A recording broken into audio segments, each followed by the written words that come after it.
สวัสดียามเช้าจ้าพี่น้องหน้าหนาวแล้วประเทศเดนมาร์กเรามาดื่มชากันดีกว่านี่ค่ะชาเขียวร้อนๆดูแลสุขภาพด้วยเด้อบรรยากาศอากาศเปลี่ยนแปลงมาก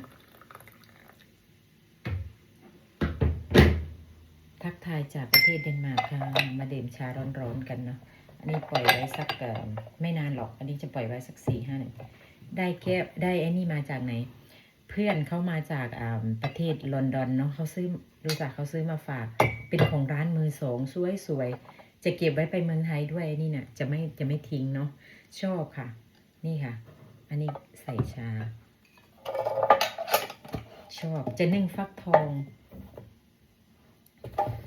ดื่มชาแล้วก็นี่ค่ะแก้วนี้ได้มาจากประเทศลอนดอนเป็นใส่ชาเนาะเพื่อนซื้อมาฝากสวยค่ะชอบ